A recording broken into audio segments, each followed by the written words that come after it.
1장 1절 한 절만 봉독해 드리겠습니다.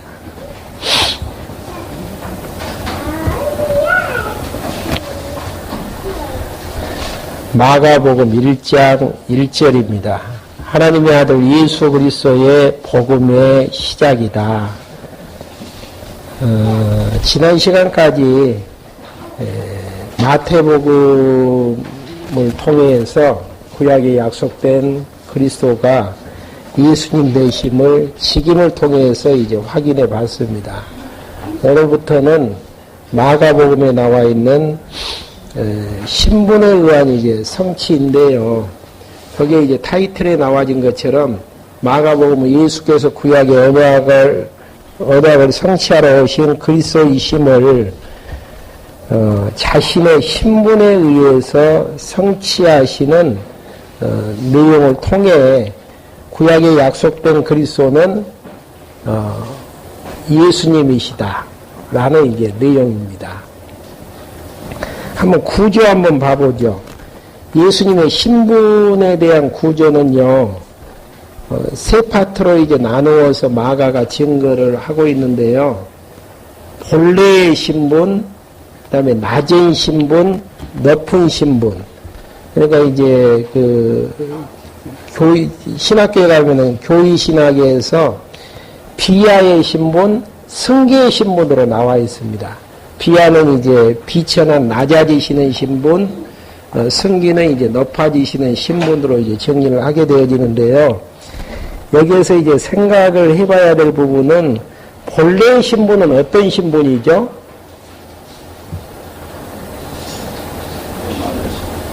본래의 신분. 하나님의 아들이시면서 하나님이시는. 근데 이제 문제는 1장부터 5장까지 한번 구조 한번 봐보죠. 틀. 아들의 신분에 의한 성취 이해가 가시죠? 그 다음에 속죄주 신분에 의한 성취. 속죄주하고 본래의 신분하고 좀 연관관계가 같이나요? 그리고 뒤에 이제 뭐 통치자의 신분이기 때문에 통치자의 신분은 하나님 아들의 이제 신분하고 흡사한 이제 내용이기 때문에 가능한 부분들이고요. 근데 이제 여기에서 속죄주의 신분하고 본래 하나님의 아들의 신분하고의 연관성 구조에 이제 그렇게 이제 나와 있죠. 어떤 문제만 한번 던지고 넘어가 보죠. 속죄주하고 하나님의 아들의 신분하고 어떤 연관관계가 있습니까?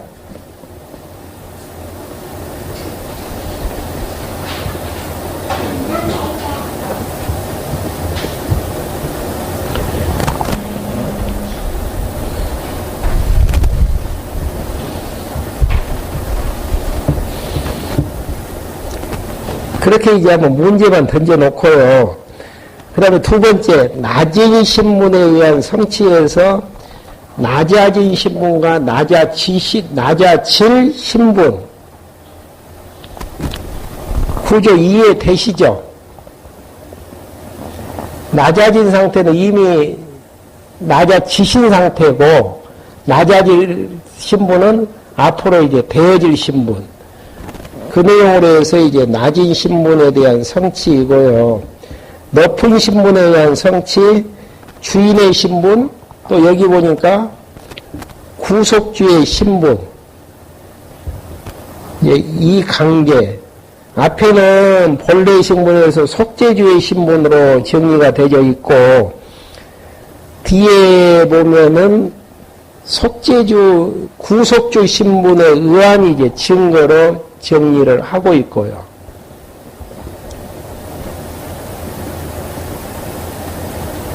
한번 이제 이런 문제점들을 한번 생각을 해 보셔야 돼요. 일단 답은 못 내리셔도 이제 본문을 풀어가면서 이 답은 한번 추론을 한번 해보게요.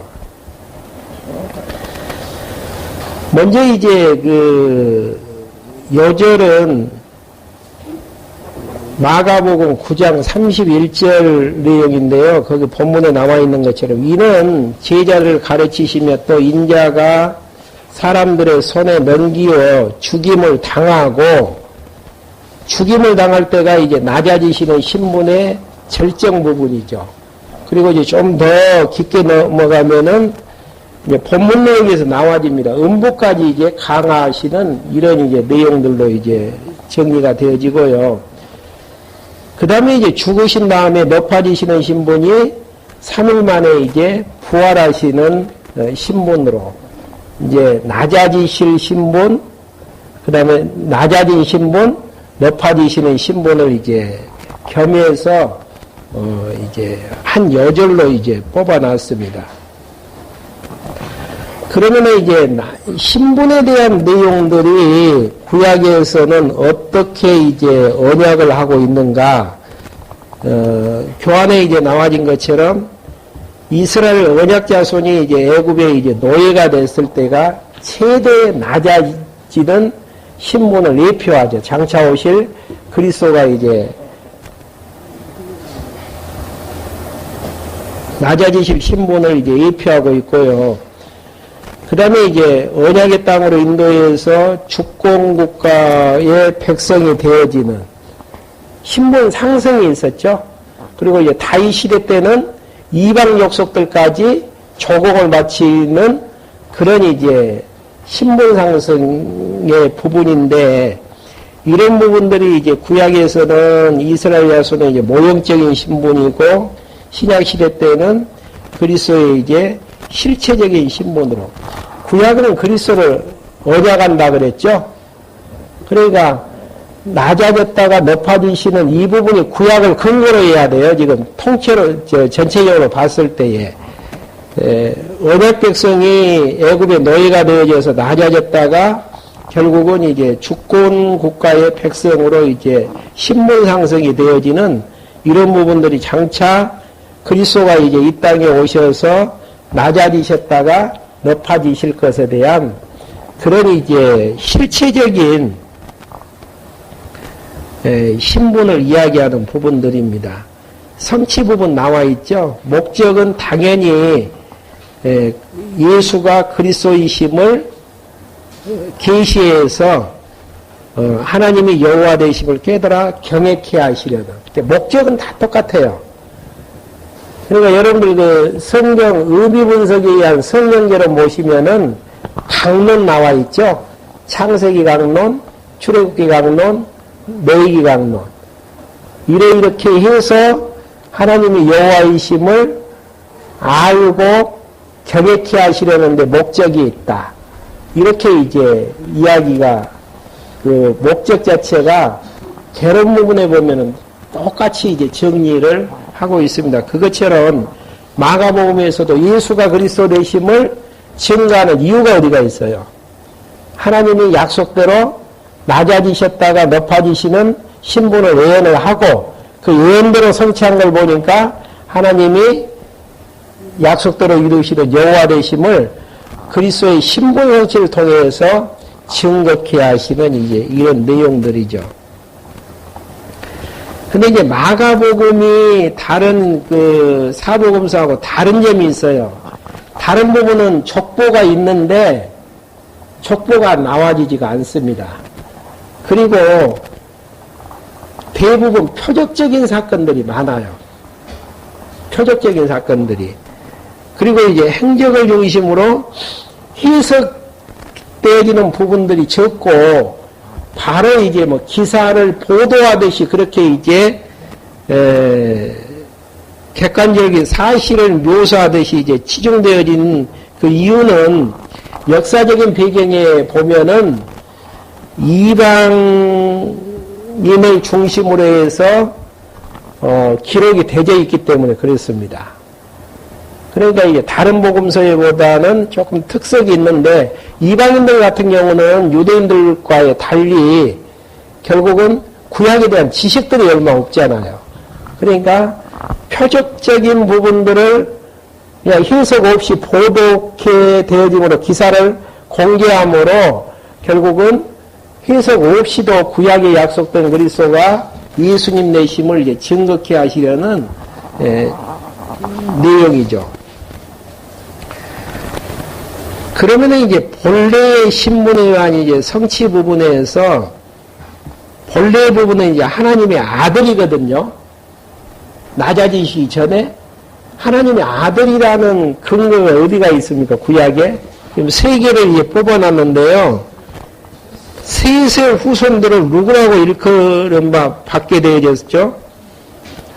하나님의 아들들. 한번 창세기 6장 2절 한번 누가 읽어보실래요?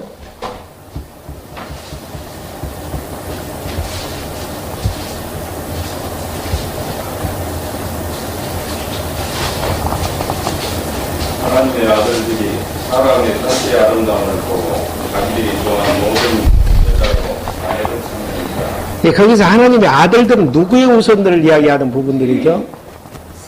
셋의 후손들. 셋의 후손들을 하나님의 아들로 이제 표시했던 부분, 일컬음 받게 되어지는 내용으로 나와져 있고요. 그다음에 다윗을 향해서 이야기했을 때에 사무엘 하 7장 14절에 보면은 다윗에게 아비가 되어주시며 여호와께서 아비가 되어주시며 다윗은 아들이 되게 해주시겠다라는 아버지와 아들 관계로 묘사했던 이런 부분들이 하나님의 이제 아들 대신 그리스도의 신분을 이제 증거하는 부분들이고요. 시편 이제 2편 7절에 보시면은 너는 내 아들이라 오늘날 내가 너를 낳았도다. 그러니까 본래의 그리스도의 신분이 하나님의 아들 되어짐을 모형적으로 예언을 하고 있음을 지금 다 증거하는 부분입니다. 그러니까 그냥 근거도 없이 지금 그 아들의 신분을 이야기하는 부분이 아니고 본래의 신분에 대해서 예수가 이제 그리스도가 이제 하나님의 아들 되심에 대한 내용들로 새 이제 규절에서 이제 증거하고 있고 실제로 이제 예수 그리스도가 이 땅에 이제 오셔서 육을 그 본래의 신분을 증거하시는데 하나님의 이제 아들 되심을 증거하는 부분만 확인이 되어지면은 예수는 이제 구약에 약속된 그리스도 되심이 이제 확인이 되어지는데요. 먼저 이제 아들의 신분을 성취하시는 부분이 이제 1장에 나와 있는데요. 먼저 이제 그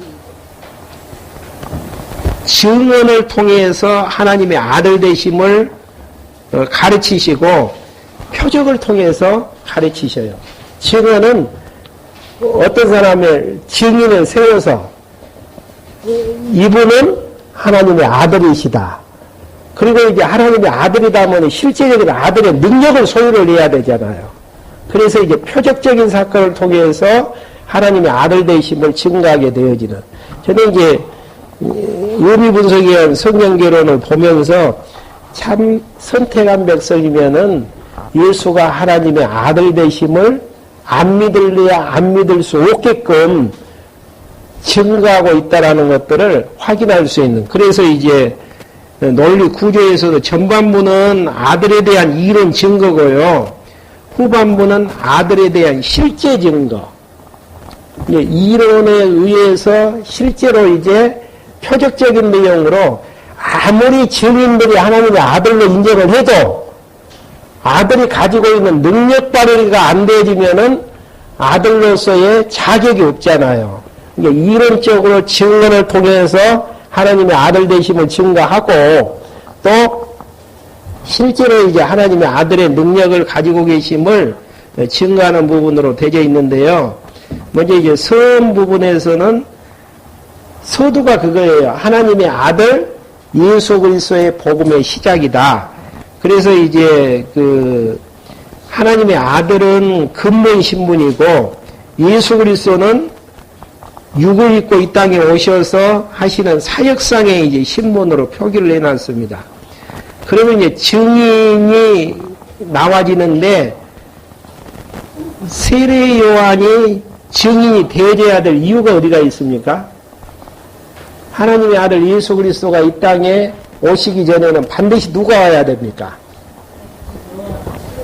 세례 요한이 먼저 왔어야 돼요.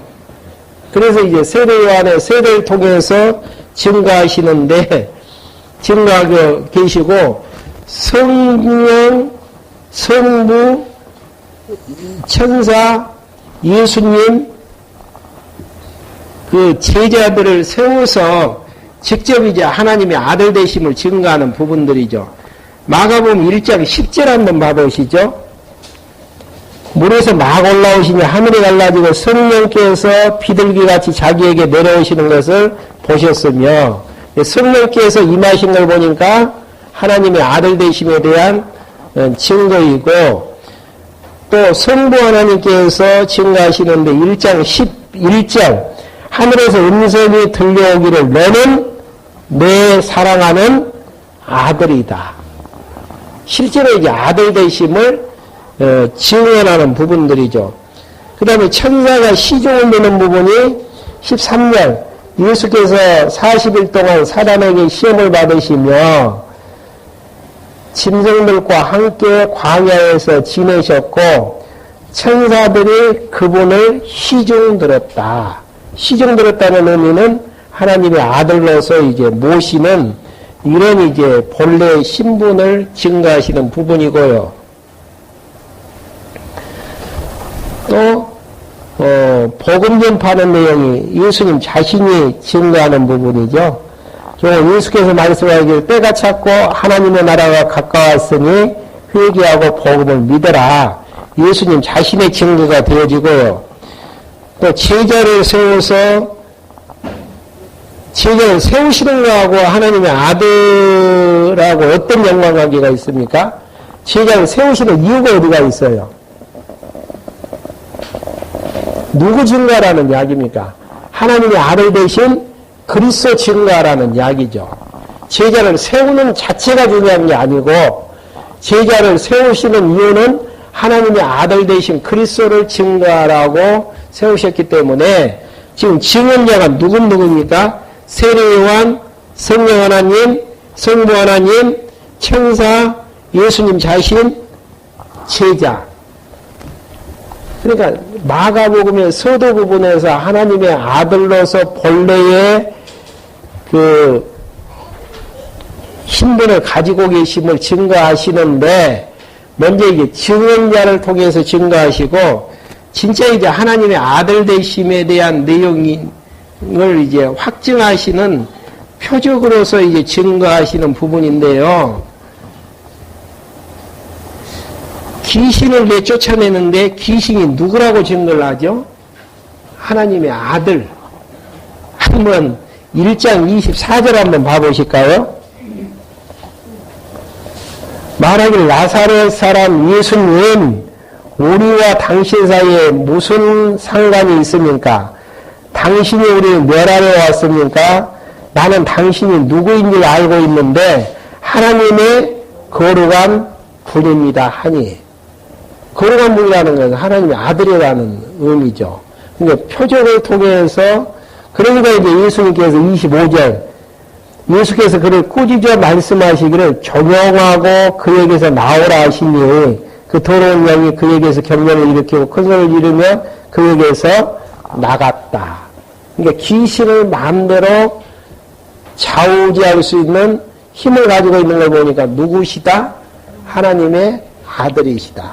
예, 증인을 통해서 하나님의 아들 되심을 증거를 하시고 실제로 이제 그러한 능력을 가지고 계시는지를 확인해 나가는 작업들입니다.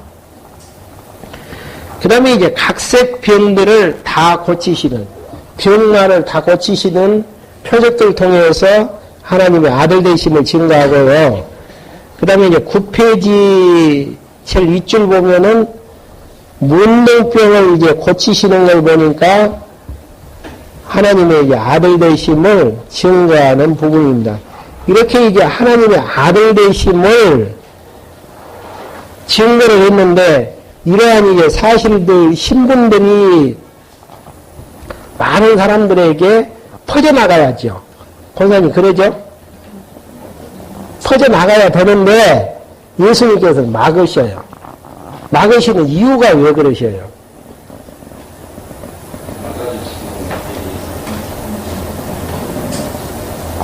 그 다음에 이제 나와지는 신분이 어떤 신분이죠? 낮아지실 신분. 낮아지시는 과정 속에서 잡혀서 고난받으시고 죽으시기 위해서는 숨겨져야 되잖아요. 이런 걸 보면은, 이제 마태복음에서도 말씀해 드렸지만은, 신학을 하다 보면은 은익사상이 참 중요하거든요. 왜 하나님의 아들 되심을 숨기셨을까? 예.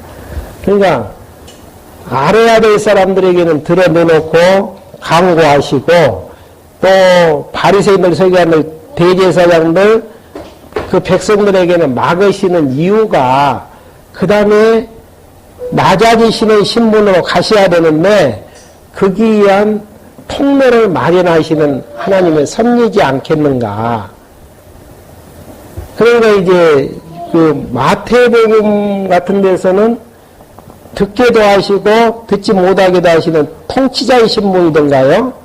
그런 부분에서 이제 증거를 하셨는데, 이제 마가복음에서는 낮아지시는 신분으로 이제, 가는 이제 동기를 마련하기 위한 그런 이제 섭리라고 이야기할 수가 있죠. 그 다음에 이제 속죄주의 신분 나왔네요. 2장부터 3장까지. 거기에 보면은 이제 구약의 제사장들은 어느 반차를, 어느 지파에서 나와지죠? 레위 지파. 근데 멜기세덱은 어느 반차에서 나와지죠? 살렘왕인데 왕이기 때문에 유다 지파. 네. 유다 지파. 그럼 멜기세덱에 대해서 한번 이제 확인을 한번 해보면은요. 히브리서 7장 한번 봐보죠.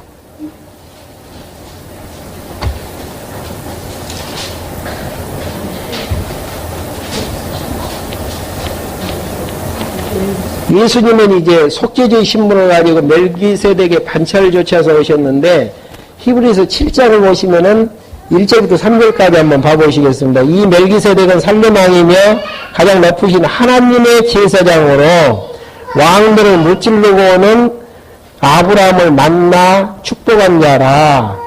그 다음에 이게 3절 보시면은 그는 아버지도 없고 어머니도 없고 족보도 없고 생애의 시작도 없고 생명의 끝도 없으며 누구와 닮았다고 그랬습니까? 하나님의 아들을 닮아 항상 제사장으로 있다. 영원한 제사장으로 있다라는 이야기죠. 항상 아버지 하나님을 닮은 자로 이제 3절에서 표시를 하고 있고요. 그 다음에 14절 한번 봐보죠. 어느 지파에서 이제 나왔는지.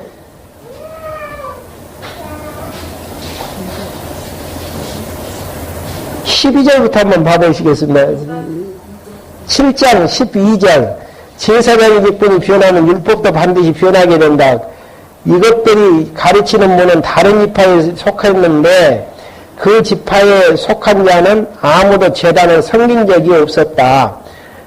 우리 주께서는 유다 지파에서 나오신 것이 분명하고 그 지파와 관련돼서는 모세가 제사장 직분에 대해서 아무것도 말한 것이 없다. 그러니까 구약에서는 레위 지파에서 나왔지만은 예수님이 속죄주 되시는 제사장으로 오시는 그 지파는 왕권인 유다 지파에서 이제 나오게 되어지는. 그러면 한번 11절도 한번 봐보시죠. 만약 레위 계통의 제사장 직분에 속하여 완전함을 얻을 수 있다면 백성이 그 아래에서 율법을 받았으니 어찌하여 아론 계통을 따르지 않고 멜기세덱 계통을 다른 제사장이 일어날 필요가 있었겠느냐. 그러면 이제 유다 지파에서 멜기세덱의 반차를 쫓아온 그리스도가 이제 오셨음을 증거하는 부분입니다. 그러니까 속죄주로 이 그리스도가 오셔야만 되어지는 그 이유는 레위 계통의 제사장 직분을 통해서 완전함을 얻을 수 있다 없다. 얻을 수 없다라는 이야기예요. 그래서 하나님의 제사장 직분은 멜기세덱의 직분을 좇아서 유다 지파에서 예수 그리스도가 오시게 되어지는 하나님의 아들만이 이제 흥과 티도 없는 야잖아요.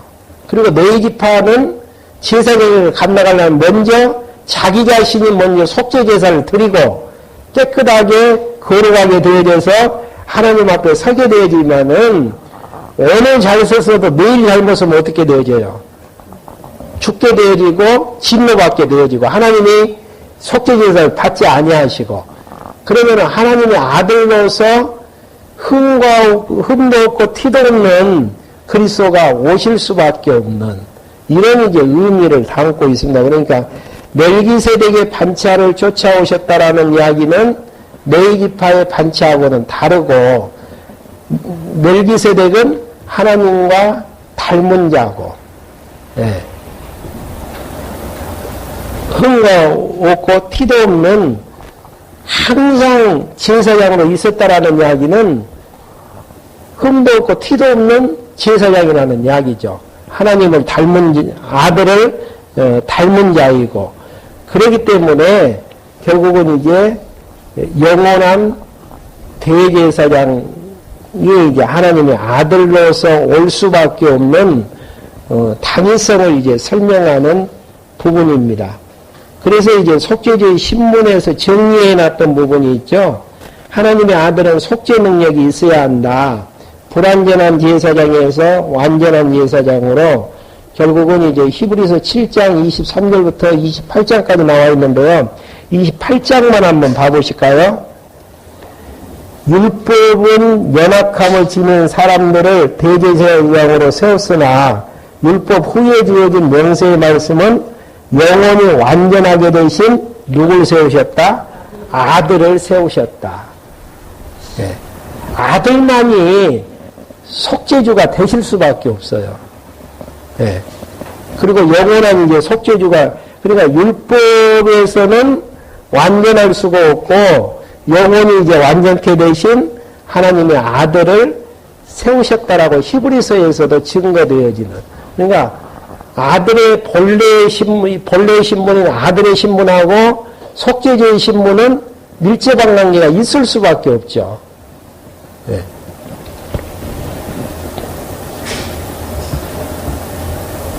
그러면은 이제 진짜 그렇게 완전한 이제 그 신분을 가지고 그러니까 중요한 부분은 28절 내용이죠. 지금 히브리서 7장 28절에서 명세의 말씀은 영원히 완전케 되신 아들을 세우셨다라는 사실. 그러면은 진짜 이제 제사함을 주는 신분인지 아닌지를 이제 본문 내용에서 이제 확인만 해보면은 되어집니다. 먼저 이제 중풍병자를 고치시는데 내 죄가 중풍병이 나았다라고 이야기하지 않고 어떻게 이야기를 하시죠? 마가복음 2장 10절 한번 봐보시죠.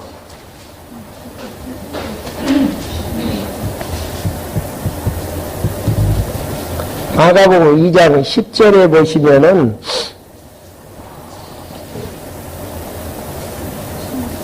5절 한번 봐보시죠. 예수께서 그들의 믿음을 보시고 그중 중풍병자에게 말씀하시기를 내 아들아 내 죄가 용서되었다. 예, 중풍병이 나았다라고 하지 아니하고 내 죄가 용서되었다고 한 이유에 대해서 어느 것이 더 쉽겠습니까? 병이 나았다라고 하는 거하고 죄가 용서됐다라는 이야기하고요. 나았다라는 이야기가 쉽죠. 죄 용서 받았다라는 게 하나님만 하실 수 있는 내용이거든요. 거기에 대해서 이제 설명을 하시기를 10절에 보시면은 그러나 인자가 땅에서 죄를 용서하는 권세를 가지고 있음을 너희가 알도록 하겠다. 예수께서 그 중풍병 환자에게 말씀하시기를 이제 그러면서 그러니까 제사함을 받았다라고 이야기하는 내용은 죄 용서하는 권세를 가지셨으면 하나님의 아들만이 할 수 있는 그 일을 예수님이 직접 하심으로 제사하는 권세를 가지신 하나님의 아들 되심을 증거하기 위한 내용으로 지금 본문 내용이 이제 정리를 하고 있습니다. 그리고 이제 사건이, 그 다음 사건이 어떤 사건이죠? 세리와 식사를 하셔요. 왜 제사함을 받았다, 중풍병자를 고쳤다라고 이야기를 하고, 그 다음에 이제 세리하고 밥 먹는 이야기를 하시나요? 연결고리.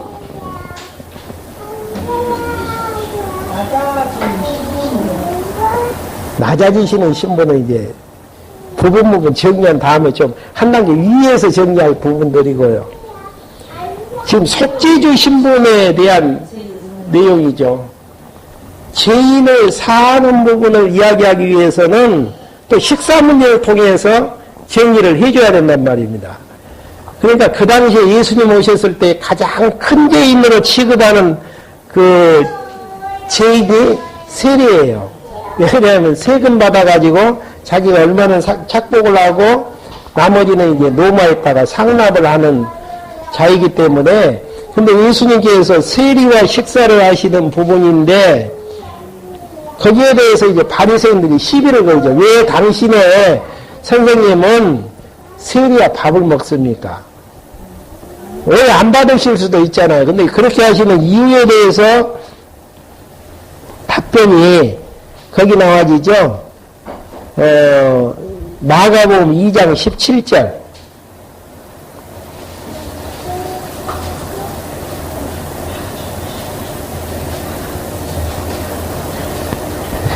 예수께서 듣고 그들에게 말씀하셨다. 강건한 자들에게는 의사가 필요 없으나 병자들에게는 필요하다. 나는 의인들이 아니라 죄인을 부르러 왔다. 그러니까 중풍병을 고치는 걸 통해서도 제사함을 주는 직분임을 확인을 해주고 있고요. 또 세리와 음식을 먹는 것도 그렇게 이제 연관관계가 있고, 그 다음 사건이 이제 어떤 사건이냐면은 금식 문제예요, 금식. 갑자기 또 금식 사건이 나와줘요, 또. 이게 속죄주하고 어떤 의미가 있습니까, 지금?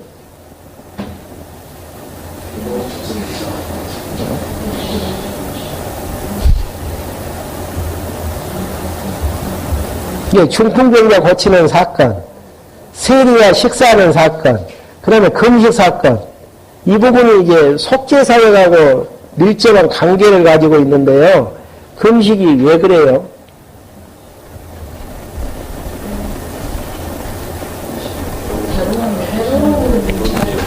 금식은 죄하고 반드시 범죄하고 연관관계가 있습니다. 그래서 결국은 이제 금식을 시키는 것은 굶는 괴로움을 통해서 죄에 대한 고통을 깨닫게 하시려는 그런 이제 하나님의 섭리의 내용들이죠. 그러니까 금식 문제하고 예수님하고 밀접한 속죄주 되시는 그리스도하고 밀접한 연관관계가 있을 수밖에 없죠.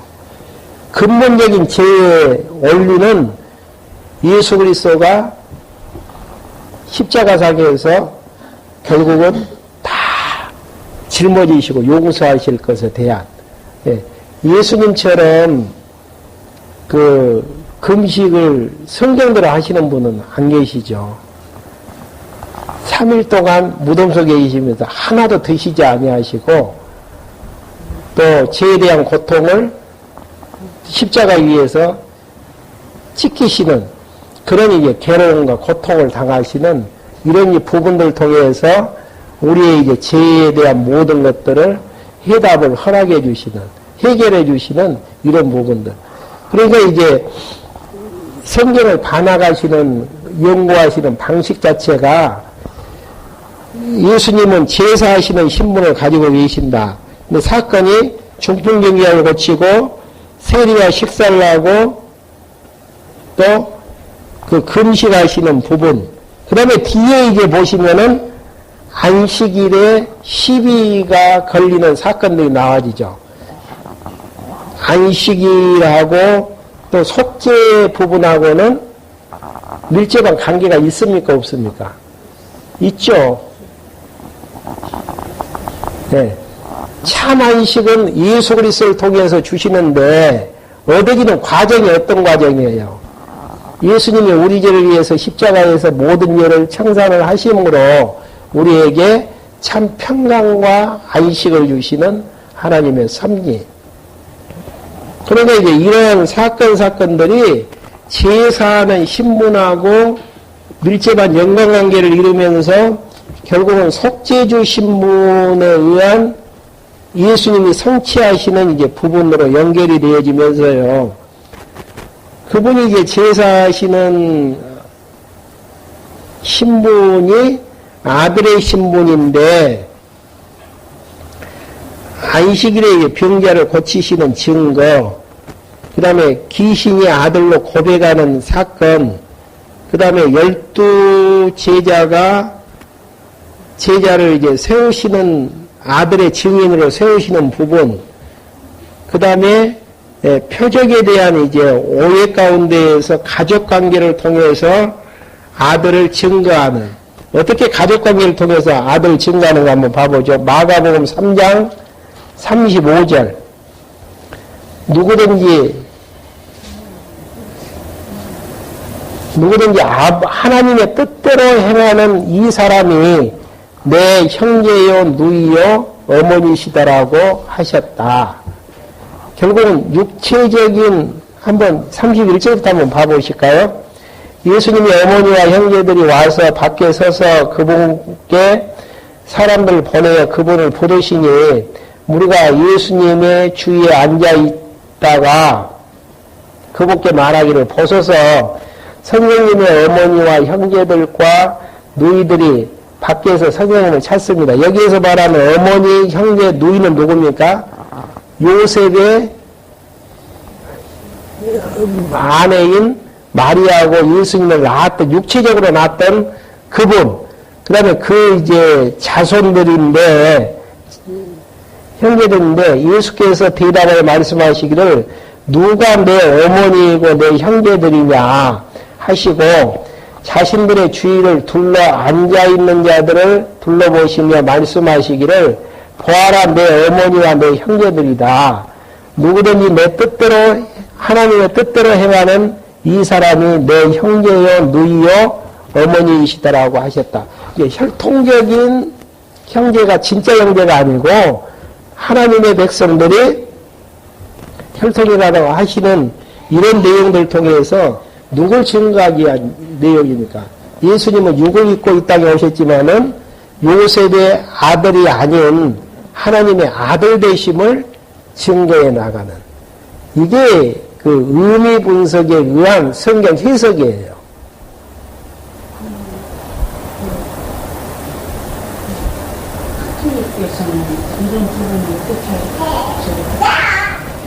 그 하나님의 아들로 표기하지 아니하고 그냥 마리아의 아들로. 그래서 마리아의 동상이 있잖아요. 그 천주교에 들어가면은 왜 거기다 세우는지 아세요?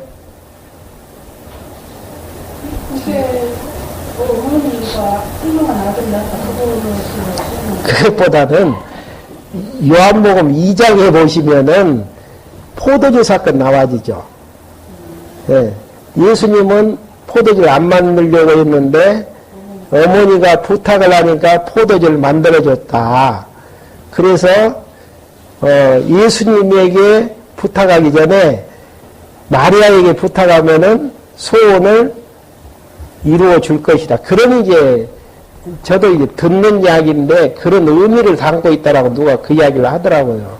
그러니까 마리아를 굉장히 성 마리아로 이제 표현을 하는. 네. 항상 궁금한 것이 여기 그 사람들 어떻게 해석을 그게 궁금하더라고요. 그러니까 마가복음에서 이야기하고자 하는 내용은 마리아에서 난 육신적인 예수님을 증거하기보다는 육을 입기 전에 하나님의 아들 되신 그리스도를 지금 아들로서의 신분을 증거하기 위한 내용들이거든요. 그 의미를 이제 알지 못하니까, 그러면 어떻게 이제 신문을 증거할 수 있는 부분을 알 수 있는가?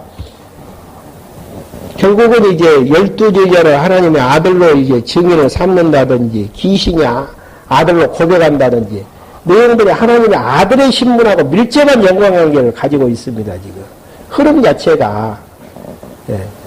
그래서 이제 앞뒤 문맥에 비춰서 보면은 이 사건은 결국은 하나님의 아들의 신분을 증거하기 위한 내용들이지, 그냥 지금 권사님이 이야기했던 그런 의미는 아니에요. 그러니까 성경을 해석하는 기본 틀은, 여러분들 이제 뭐 성경 기절 가지고 타 종교인들이 우리에게 도전을 해오잖아요. 그랬을 때 이제 그 성경 토론을 해나가서 반박하는 논리는 앞뒤 문맥을 확인을 해보시라는 이야기죠. 지금 어떤 내용을 이야기하고자 해서 그 본문 내용이 지금 기록이 되어 있는지. 예를 들어서 권사님한테 누군가가 아는 지인한테 전화가 왔어요. 쭉 설명을 들어보니까 결론은 돈 빌리기 위해서 10만 원만 빌려달라고 하기 위해서 전화를 해서 전화가 이제 마무리가 됐단 말입니다. 그러면 10만 원 빌리는 내용으로 서론본론 결론이 엮어져야 될 거 아니겠어요.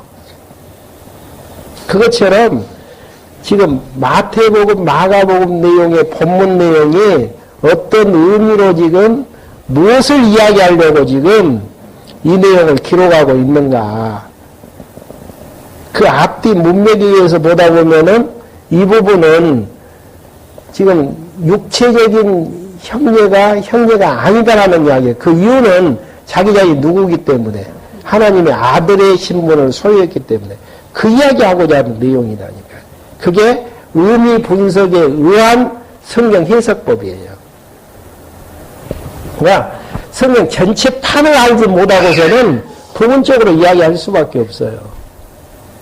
제가 이번에 이제 어제로 82로 지금 그 신문 원고가 마감이 됐는데요. 이번에 이제 나올 사설이 그 이단 대책의 본질. 거기에서 제가 이야기하려는 부분은 이단들도 성경 가지고 오고 우리도 이제 성경을 배우는데 성경 해석들이 다 틀리다 그 이야기예요.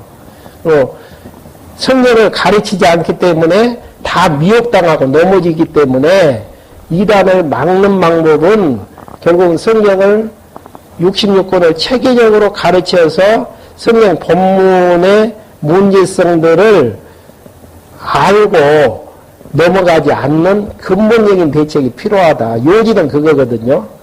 예, 전체를 이단들이 못 가지고 지금 접근을 합니까? 성경 규정 가지고 접근을 하잖아요. 어느 모 이제 교단 같은 경우는 14만 4천 명이 찾아야만 예수님 재림한다. 요한계시록은 14만 4천 명이 나와지거든요.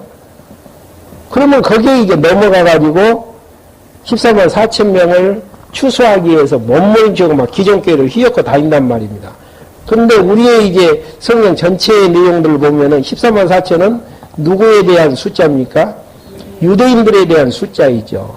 그리고 이방인들의 수를 보니까 헤아릴 수 없다라고 나와 있단 말입니다. 바로 뒤에 이제 그 내용들이 나와지고 있단 말입니다. 근데 앞뒤 문맥만 작게 봐도 14만 4천 명이, 그 다음에 또 그 사람들이 주장하는 것은 뭐 경기도 어느 지역에 예수님이 재림하신다라는 거예요. 한국에 재림한다라는 성경 기적이 어디가에 나와 있습니까? 말도 안 되는 이야기죠.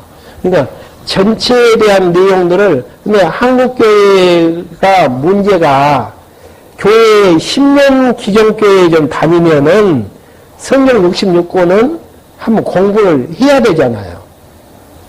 근데 제가 지적했던 부분이 문제는 제목 설교 때문에, 주제 설교 때문에 성경 66권을 다 공부할 수 있는 성경 공부 시간이 너무나 턱없이 부족하다.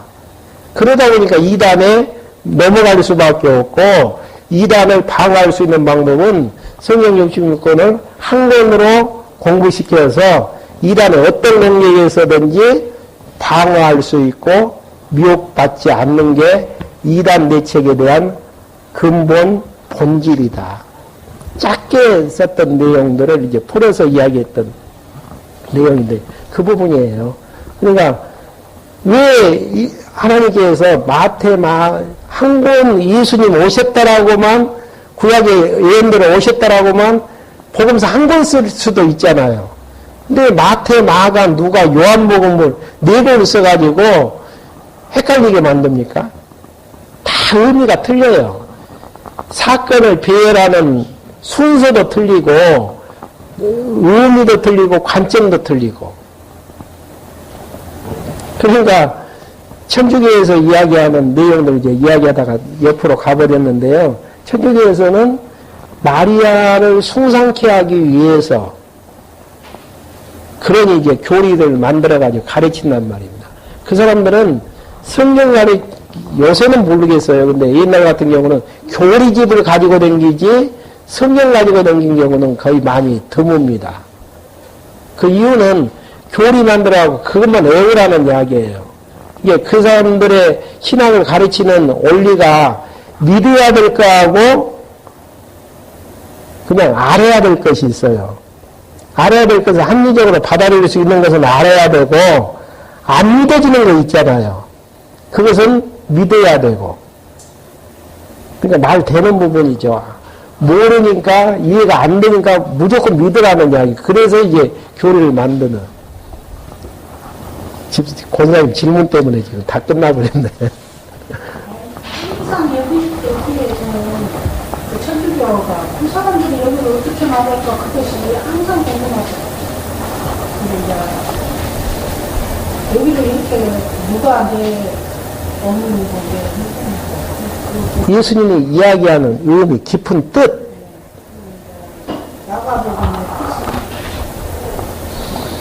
나는 하나님의 아들이고 하나님의 백성이기 때문에 여기에 있는 분들 모두가 다 말씀을 듣는 선택한 백성들 모두가 다 내 형제요, 내 누이요, 내 어머니지.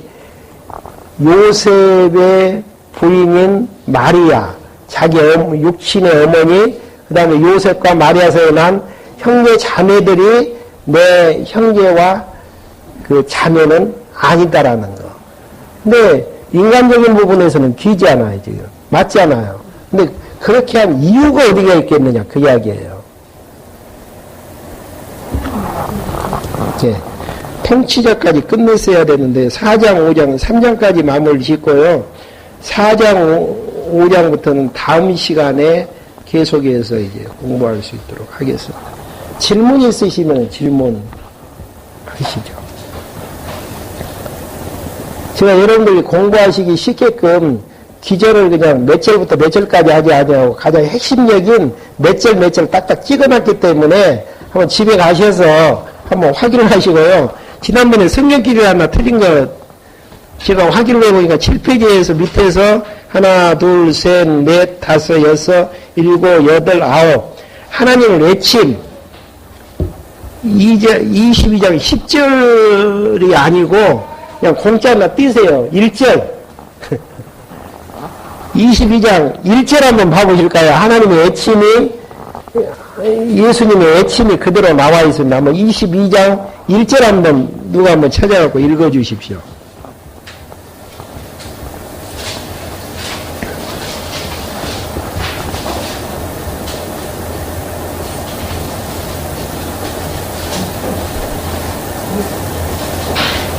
시편 22편 1절요.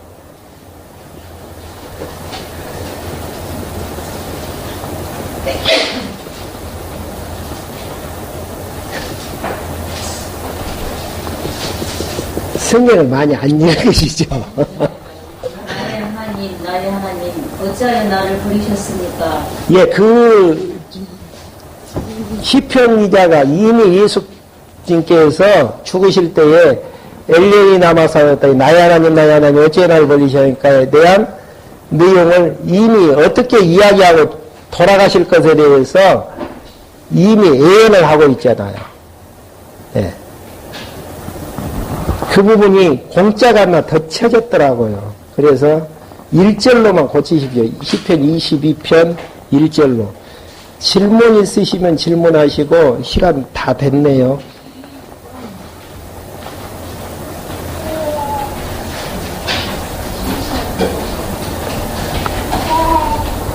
없으시면은 기도하시겠습니다. 하나님 아버지, 저를 이 시간에 불러 모아주셔서 다른 사람들에게는 허락하지 않으셨던 의미 분석에 의한 성경 해석을 저희들에게 허락해 주셔서 예수가 그리스도이시기 때문에 하나님의 여호와 되심을 다시 한번 확인할 수 있도록 인도해 주심을 감사함을 드립니다.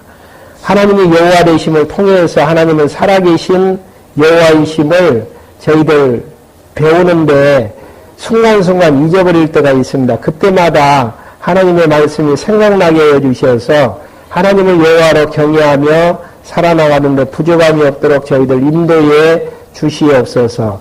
예수 그리스도의 이름으로 기도했습니다. 아멘. 하늘에 계신 우리 아버지여, 이름이 거룩히 여김을 받으시오며 나라